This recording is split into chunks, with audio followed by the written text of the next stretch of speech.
A 73-year-old man waters his roses in the morning light. His neighbors wave as they drive past. Children on bicycles circle the cul-de-sac. For 47 years, this man has been the heartbeat of his community. He has coached little league teams. He has organized charity drives. He has held the hands of grieving widows at funeral services. And in 3 hours, police officers will arrive at his door with handcuffs and a warrant for first-degree murder. Before you scroll away, I need you to understand something. This story will change how you look at every person you think you know. The neighbor who brings you cookies. The colleague who remembers your birthday. The family friend who has watched your children grow. Because evil does not always announce itself. Sometimes it waters roses. Sometimes it waves hello. Sometimes it hides in plain sight for almost 5 decades. If you are watching this, you need to see it through to the end. And if you leave before the final chapter, you will miss the moment that made an entire courtroom fall silent. You will miss the truth that waited half a century to be spoken. Share this video right now because someone in your life needs to hear this story. Subscribe to this channel because we tell the stories that others are afraid to tell. Hit that notification bell because you deserve to know how this ends. My name does not matter. What matters is what I witnessed. What matters is what I remember from a summer that California tried to forget. I was 11 years old in 1976. The bicentennial celebrations had turned every street red, white, and blue. Fireworks exploded over every horizon. America was celebrating 200 years of freedom. And in the small farming community of Millbrook, California, 60 miles east of Sacramento, a 17-year-old girl named Rebecca Anne Hollister was about to vanish from the face of the earth. I remember Rebecca. Everyone my age remembers Rebecca. She was the kind of girl who seemed to carry sunlight with her wherever she went. Her hair was the color of wheat fields in August. Her laugh could fill a room and make you feel like you belonged there. She worked summers at the ice cream parlor on Main Street, and every kid in town found reasons to visit twice a day just to hear her say their name when she handed over their cone. Rebecca was 17 years old. She was going to start her senior year at Millbrook High School in September. She had been accepted to the University of California at Berkeley.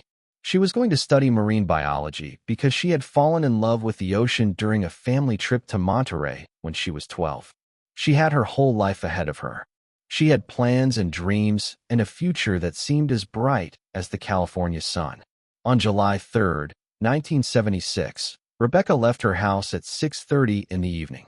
She told her mother she was going to the community center to help decorate for the Independence Day celebration.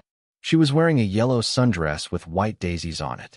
She was carrying a canvas bag filled with red, white, and blue streamers. She kissed her mother on the cheek and promised to be home by 10. Rebecca never came home. Her mother, Dorothy Hollister, stayed awake all night. By morning, she had called everyone Rebecca knew. No one had seen her. No one had heard from her. Dorothy called the Millbrook Police Department at 7:15 on July 4, 1976. The officer who took the call told her that Rebecca was probably just with friends, probably just caught up in the holiday excitement, probably just fine. She was not fine. The search began on July 5th. Volunteers gathered at the high school parking lot. My father was among them. I watched him lace up his boots and grab a flashlight, even though it was broad daylight. I asked if I could come. He told me no. He told me to stay with my mother. He told me that some things were not for children to see. I did not understand then. I understand now. 300 people searched the fields and forests around Millbrook. They searched for 6 days. They checked abandoned barns and dried up wells. They waded through creek beds and climbed through ravines. The temperature hit 104 degrees on July 9th. People collapsed from heat exhaustion. People cried in the shade of oak trees. People prayed to a God who seemed very far away that summer. On July 11th, a farmer named Harold Benson found Rebecca's canvas bag in a ditch 2 miles north of town. The streamers were still inside, tangled and dirty. Her wallet was there too, $23 untouched. Her driver's license staring up at the sun. But Rebecca was gone. The investigation consumed our town like a fever. Detectives came from Sacramento. FBI agents arrived in black sedans. They interviewed everyone. They suspected everyone. The boy Rebecca had dated sophomore year. The drifter who had passed through town the week before. The farmhands who worked the fields where her bag was found. But no one was arrested. No body was recovered. Rebecca Anne Hollister simply disappeared, as if the California earth had opened up and swallowed her whole. Her mother Dorothy kept Rebecca's bedroom exactly as she had left it. The bed made with its pink floral comforter. The posters of David Bowie and Stevie Nicks on the walls. The acceptance letter from Berkeley pinned to the bulletin board. Dorothy kept that room preserved like a shrine for 47 years. She kept the porch light on every single night, waiting for her daughter to come home. I grew up in the shadow of Rebecca's disappearance. We all did. Every child in Millbrook learned to fear the spaces between places. We learned to look over our shoulders. We learned that monsters were real, and they did not live under beds. They walked among us. They smiled at us. They existed somewhere in the ordinary world, hiding behind ordinary faces. And one of those monsters was someone we all knew, someone we all trusted, someone who attended Rebecca's memorial service and wept openly before the crowd, someone who shook Dorothy Hollister's hand and promised that justice would one day find its way home. That someone had 47 years of freedom, 47 years of Christmas mornings and birthday candles and quiet evenings watching the sunset, 47 years of living while Rebecca lay dead. But time, as it turns out, is a patient hunter, and some secrets refuse to stay buried forever. I need to tell you about the man they arrested. I need to tell you about Warren David Cline because understanding who he was is the only way to understand how this happened. How a killer walked free for nearly 5 decades. How a community embraced a monster without ever seeing his teeth. Warren Cline moved to Millbrook in 1968. He was 26 years old, recently discharged from the Army. Handsome in that clean-cut American way that mothers trusted. He bought a small house on Elm Street, just 3 blocks from the Hollister family home. He took a job as a physical education teacher at Millbrook Middle School. He coached the boys' basketball team to back-to-back county championships in 1971 and 1972. By the time Rebecca disappeared in 1976, Warren Cline was one of the most beloved figures in our town. He was the man who organized the annual 4th of July parade. He was the man who dressed up as Santa Claus for the Christmas festival. He was the man who drove elderly residents to their doctor appointments when they could not drive themselves. He was the man who once rescued a family of 4 from a burning car on Highway 99 and never asked for recognition or reward. I was in his class. I sat in the 3rd row of his gymnasium and did jumping jacks while he counted cadence. I thought he was the greatest man I had ever known. We all thought that. Every child in Millbrook looked up to Warren Cline as if he were a hero. He was at the search. I remember this clearly now, though I did not think of it for decades. He was there on July 5th when the volunteers gathered in the parking lot. He wore a red baseball cap and carried a walking stick. He organized his group with military precision. He led them into the northern woods, toward the foothills, away from where Rebecca's body actually lay. I understand now what I could not understand then. He was not searching for Rebecca. He was making sure she would not be found. The investigation in 1976 interviewed Warren Cline 3 times. He was never considered a serious suspect. He had an alibi. He told detectives he was at a barbecue at his neighbor's house on the evening of July 3rd. 6 people confirmed his presence there. They remembered him flipping burgers. They remembered him telling jokes. They remembered him being his usual charming self. What no one remembered was exactly when he arrived or exactly when he left. Memory is unreliable, especially memory that is 47 years old. But in 1976, the statements were enough. Warren Cline was cleared. The investigation moved on to other suspects. And Warren Cline continued teaching children, organizing parades, watering roses, and living his comfortable lie. He married in 1982. His wife, Patricia, was a lovely woman from Sacramento who taught English at the high school. They never had children, which Patricia attributed to a medical condition. I wonder now if Warren Cline was afraid of having children. I wonder if he knew what lived inside him and feared passing it on. Patricia died of cancer in 2015. Warren Cline sat at her bedside for 3 weeks, holding her hand, reading to her from her favorite novels. Everyone said he was a devoted husband. Everyone said Patricia was lucky to have found such a good man. But no one knew. No one could have known.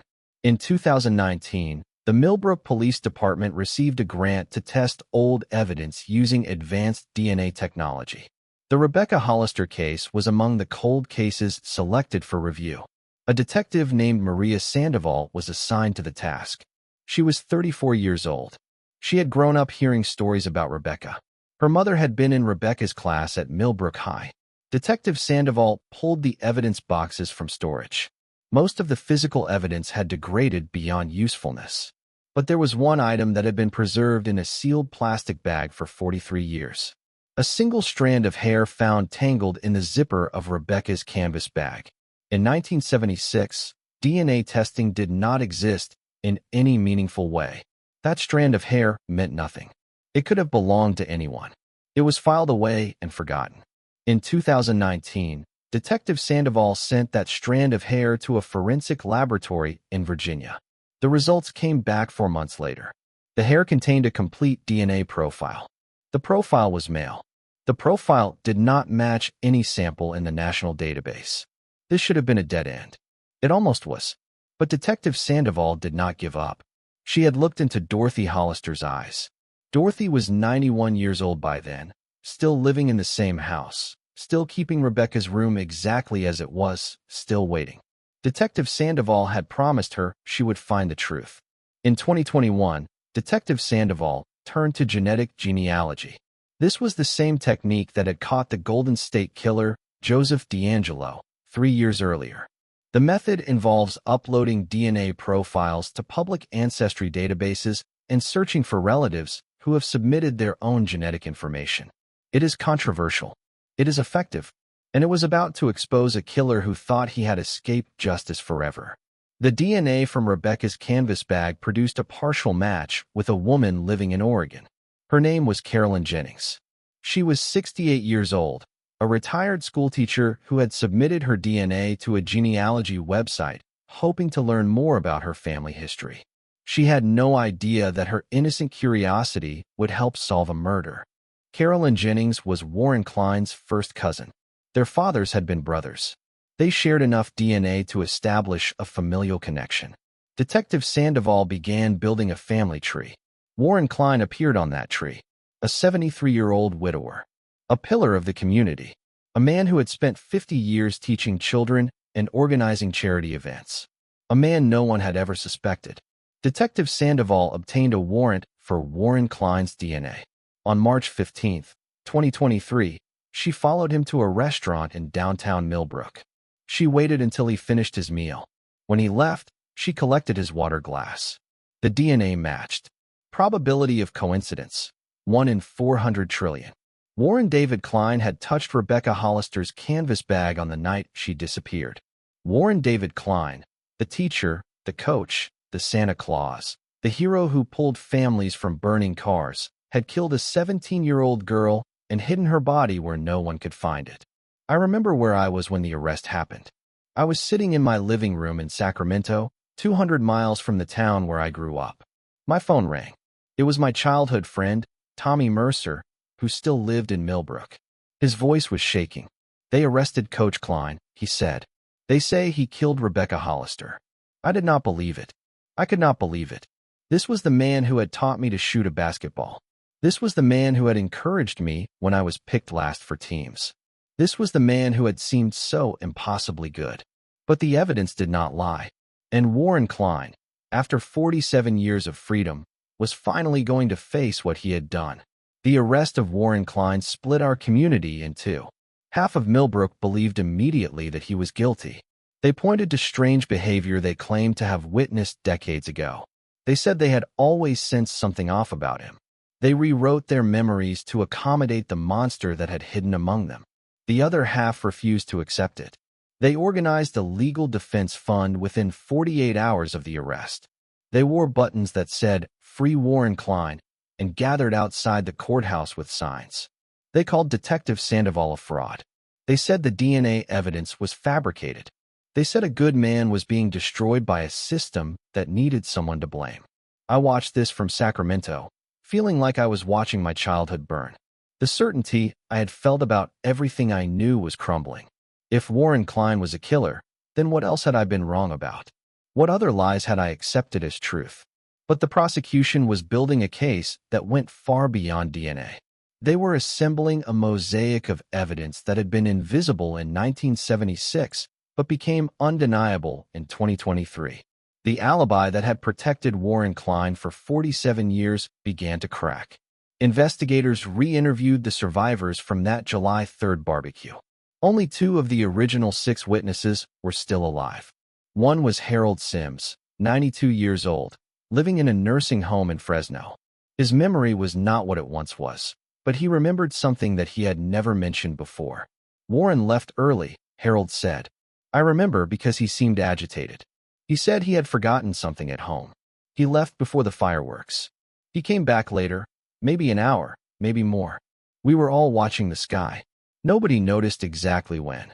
1 hour, maybe more. That was enough time to intercept Rebecca on her walk to the community center. That was enough time to do what he did. Investigators also discovered something about Warren Cline's past that no one in Millbrook had ever known. Before he moved to California in 1968, he had been questioned by police in Tulsa, Oklahoma, regarding the disappearance of a 19-year-old waitress named Linda Mae Foster. Linda Mae had vanished in April of 1966 while Warren was stationed at an army base nearby. Her body was never found. No arrest was ever made. This was not admissible in court. It could not be used to prove guilt in Rebecca's case. But it painted a picture of a man with a pattern. A man who had possibly done this before. A man who knew how to make young women disappear. Detective Sandoval also uncovered real estate records that raised troubling questions. In February of 1976, 5 months before Rebecca's disappearance, Warren Cline had purchased a small parcel of land in the foothills east of Millbrook. The property contained an abandoned mining shaft that had been sealed in the 1930s. Warren Cline had told no one about this purchase. He had paid in cash. He had never developed the land or visited it openly. Investigators obtained a warrant to search the property.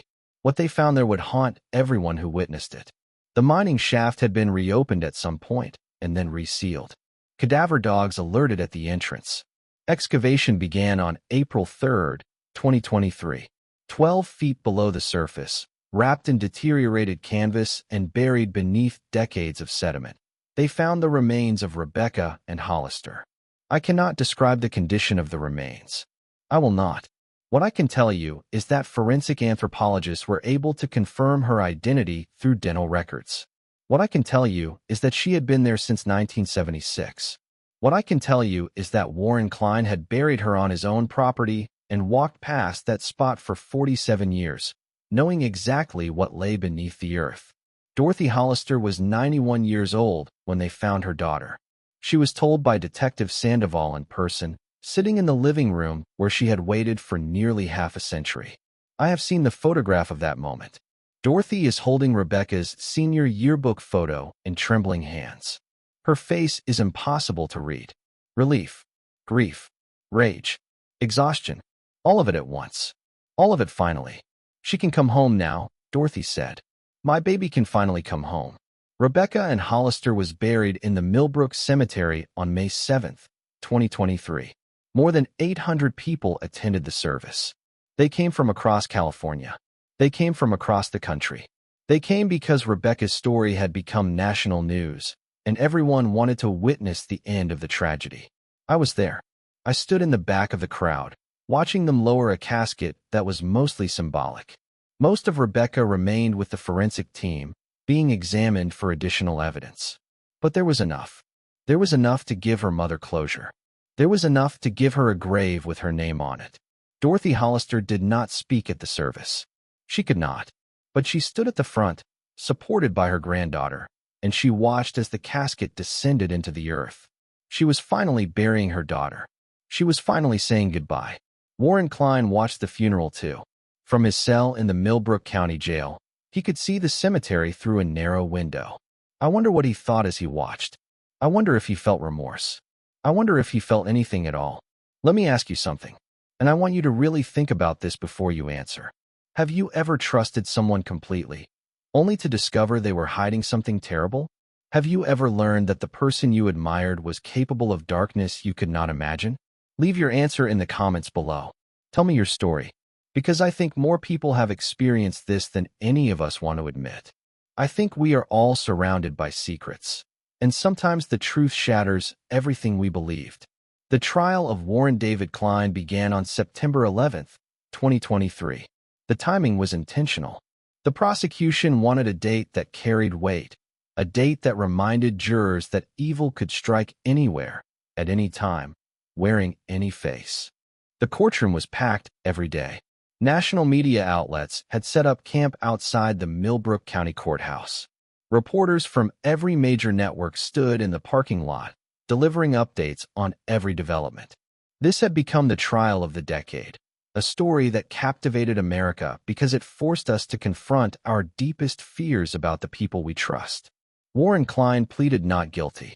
His defense attorney, a high-priced lawyer from Los Angeles named Martin Blackwell, argued that the DNA evidence was circumstantial.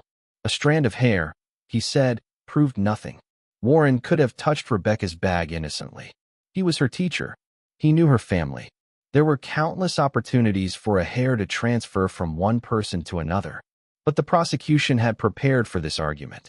They had built a case that went far beyond the hair. The first witness was Harold Sims, the elderly man who remembered Warren leaving the barbecue early on the night Rebecca disappeared. He testified from a wheelchair, his voice thin but steady. Defense attorneys tried to discredit his memory, pointing out that 47 years had passed, that he was in his 90s, that memory is fallible. But Harold held firm. "I remember," he said. "I remember because it was strange. Warren never left parties early. He was always the last one standing. But that night, he left. He left, and he came back. And when he came back, he was different. Quiet. Like something was weighing on him."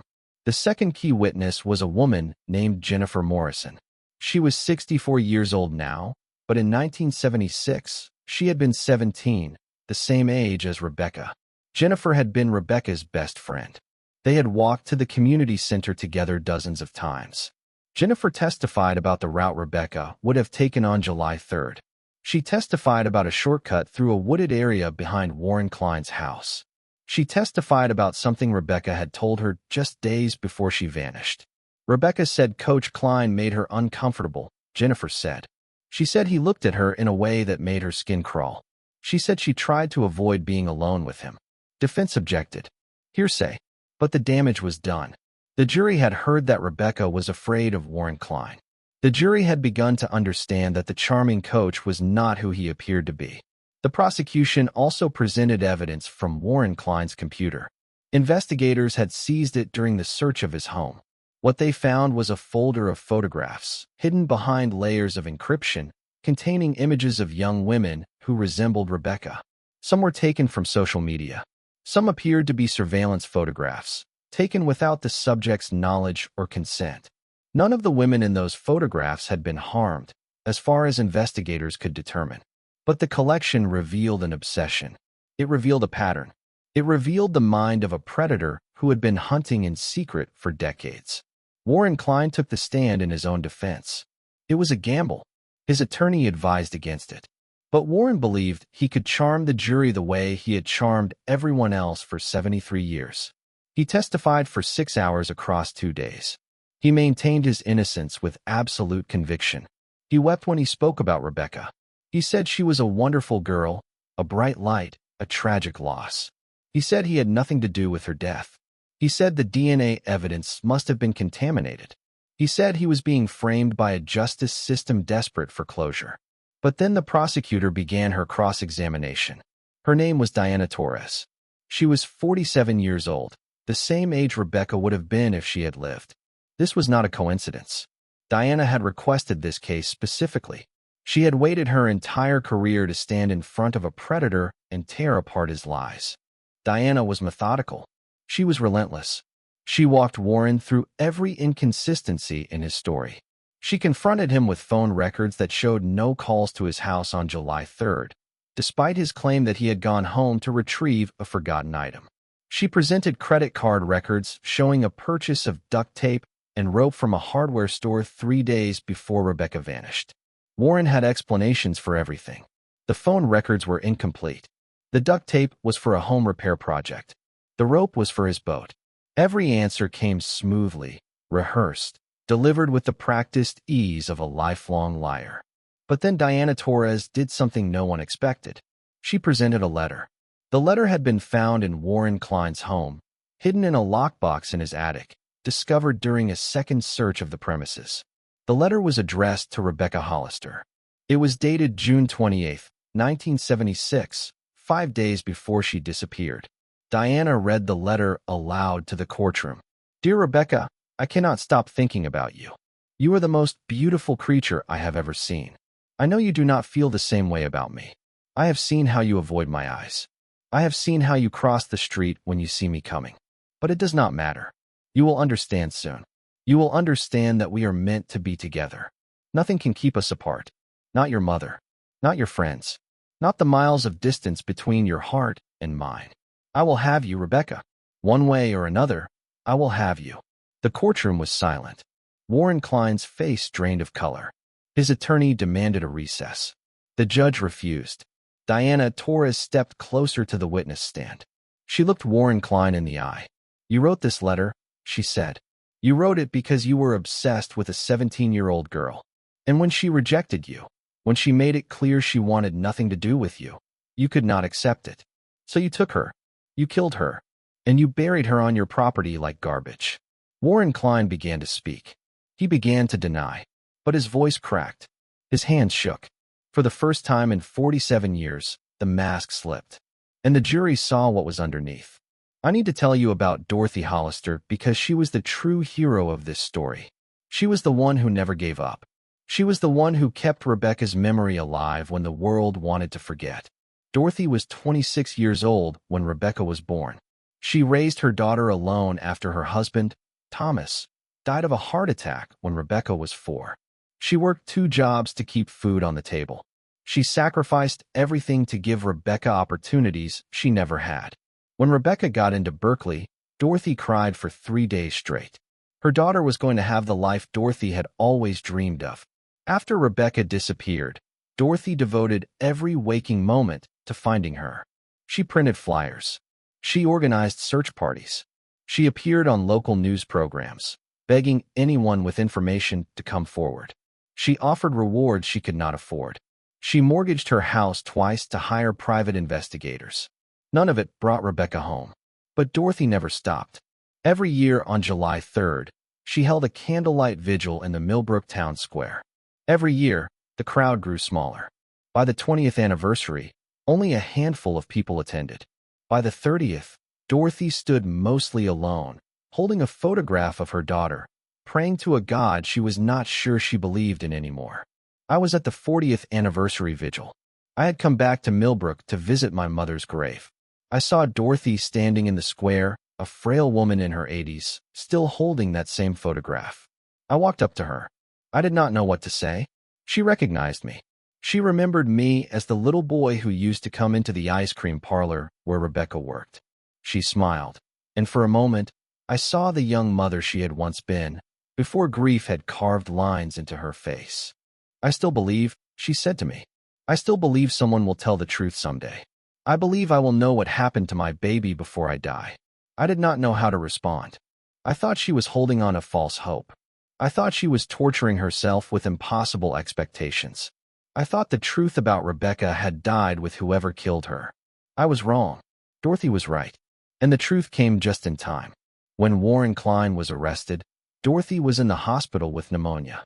She was 91 years old and fading. The doctors had told her family to prepare for the worst.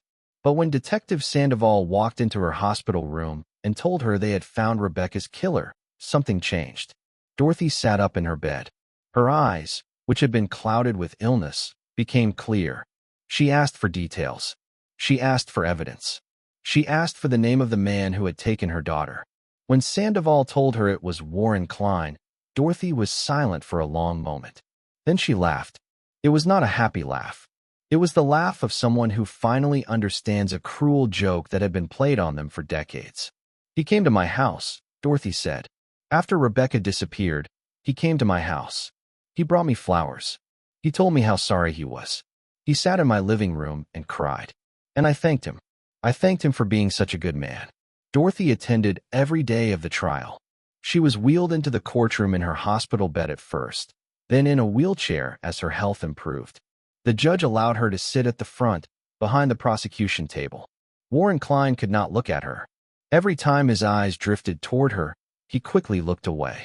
On the day the letter was read aloud, Dorothy's granddaughter later told me that Dorothy gripped her hand so tightly it left bruises. Dorothy listened to Warren's words, the words he had written to her daughter, and she did not cry. She had no tears left. She had cried them all out over 47 years. But when Diana Torres finished her cross-examination, when Warren Cline sat broken and exposed on the witness stand, Dorothy spoke. It was barely above a whisper, but in the silent courtroom, everyone heard it. "You took everything from me," she said. "You took my daughter. You took my faith. You took my years. But you did not take my memory of her. You could not take that. And now the whole world knows what you are." The judge should have admonished her for speaking out of turn. He did not. Some moments are bigger than protocol. Some moments deserve to stand exactly as they are. The jury deliberated for less than 4 hours. I was in the courtroom when they returned. I had taken time off work. I had driven 300 miles. I needed to be there when justice finally arrived. I needed to see Warren Cline's face when the verdict was read. The foreman was a middle-aged man with gray hair and glasses. His hands were shaking as he held the paper. The judge asked if the jury had reached a verdict. The foreman said yes. On the charge of murder in the first degree, we find the defendant, Warren David Cline, guilty. The courtroom erupted. People cheered. People wept. Someone behind me screamed Rebecca's name. The judge pounded his gavel, calling for order, but even he seemed moved. His voice broke as he thanked the jury for their service. I looked at Warren Cline. He was staring straight ahead, his face empty, as if he had already left his body.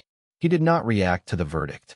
He did not cry or protest or hang his head in shame. He simply sat there, finally exposed, finally powerless, finally facing the consequences of what he had done. Dorothy Hollister was sobbing. Her granddaughter held her as she shook. 47 years of waiting. 47 years of doubt and despair and desperate hope. It was over. Not the grief. That would never be over. But the uncertainty. The torture of not knowing.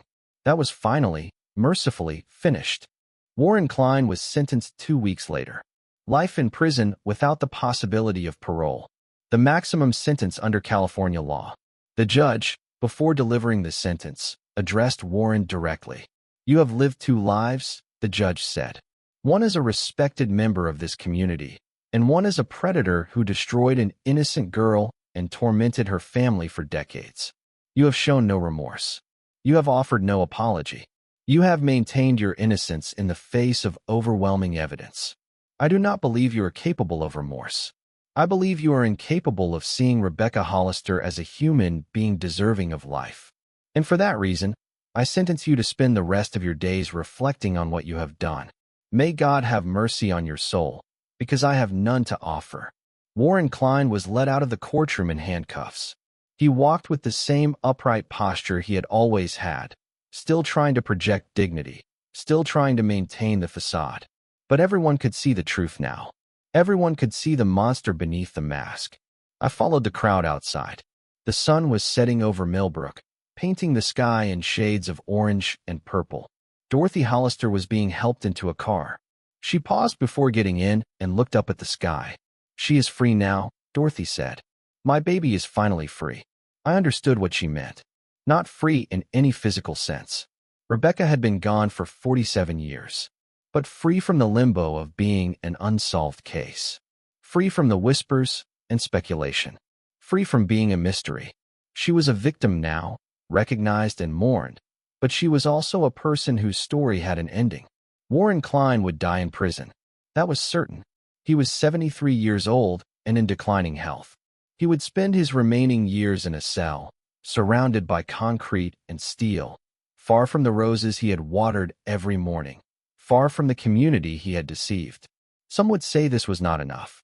Some would say death would have been more fitting. But I believe there is a particular cruelty in what awaited Warren. He would live, but he would live as a known monster. Every newspaper would print his name next to his crime. Every history of Millbrook would include his betrayal. He would be remembered not as a beloved teacher, but as a killer who hid in plain sight for half a century. And Rebecca would be remembered too, not as a victim, but as a young woman with dreams and plans and a future that was stolen from her. Not as a cold case, but as a daughter, a friend, a bright light that was extinguished too soon. I visited Dorothy Hollister 1 month after the trial ended. She was still living in the same house, still keeping Rebecca's room exactly as it was. But something had changed. The porch light that had burned every night for 47 years was finally off. She explained it to me as we sat in her living room, drinking tea from cups that had belonged to her mother. I kept that light on because I wanted Rebecca to find her way home, Dorothy said. But she is home now. She is buried next to her father. She is where she belongs. I do not need the light anymore. I asked Dorothy how she felt now that it was over. She thought for a long moment before answering. I thought I would feel peace, she said. I thought knowing the truth would heal something inside me. But there is no healing from this. There is only carrying it differently. The weight is the same. I just know now what the weight is made of. Dorothy showed me something before I left. It was a scrapbook she had kept throughout the investigation and trial. Every newspaper clipping, every photograph, every document related to Rebecca's case. She had compiled it all into a record that filled 3 thick volumes. This is my gift to her, Dorothy said. So people remember. So they know she was real. So they understand what was taken. I asked if she had forgiven Warren Cline. Her face hardened. No, she said, and I never will. Forgiveness is for people who seek redemption. He has sought nothing. He has admitted nothing. He will die believing he was the victim. I will not offer him absolution he does not want and does not deserve. I understood. Forgiveness is not mandatory. Forgiveness is not always possible. Some wounds are too deep to ever fully close. But Dorothy told me something else that day, something that has stayed with me ever since. She told me about a conversation she had with Rebecca the week before she disappeared. They had been sitting on the porch, watching fireflies in the summer twilight.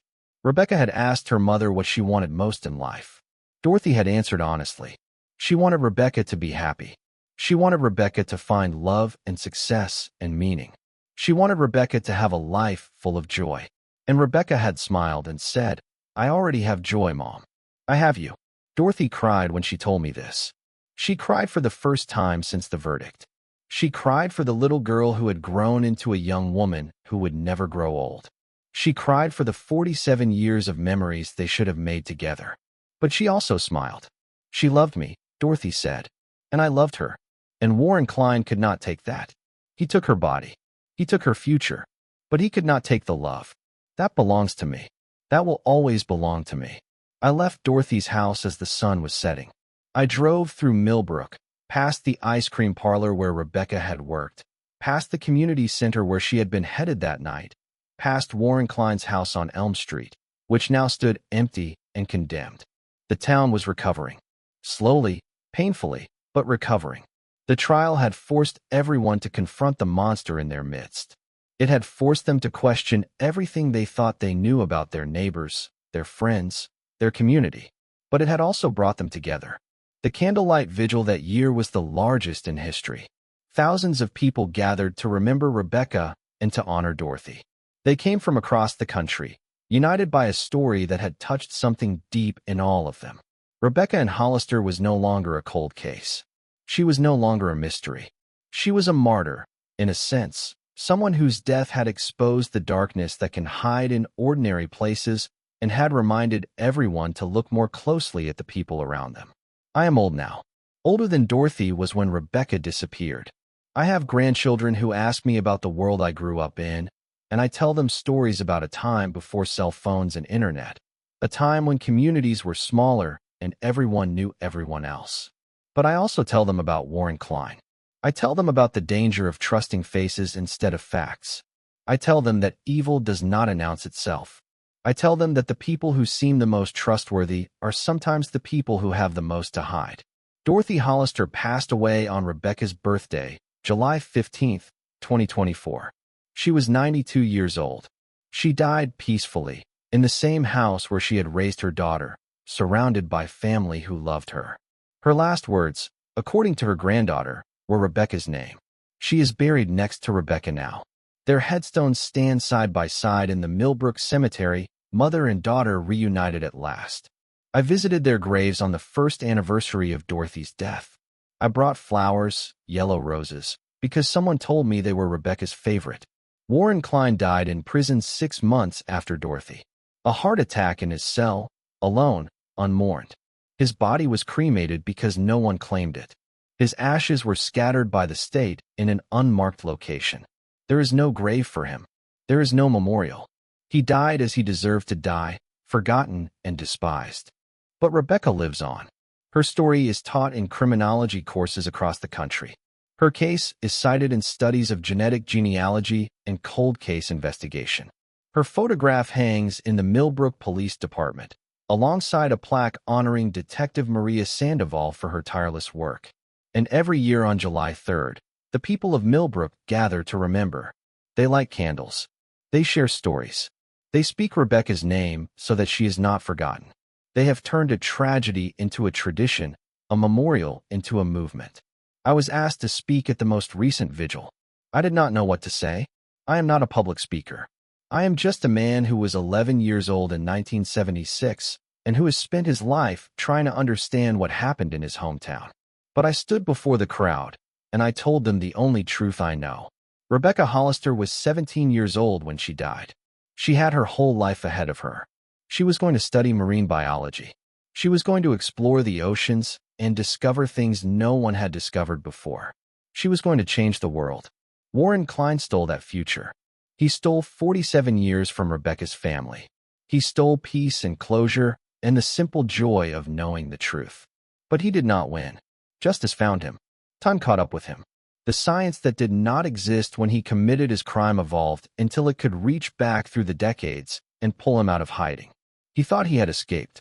He was wrong. And Dorothy Hollister, the mother who never gave up, who kept the porch light burning for 47 years, who believed when everyone else had stopped believing, she won. She outlived the monster who killed her daughter. She saw him convicted. She saw him sentenced. She saw him exposed. That is the victory. Not a perfect victory. Not a triumphant victory. But a victory nonetheless. The truth was spoken. The guilty was punished. The innocent was remembered. And that is enough. That has to be enough.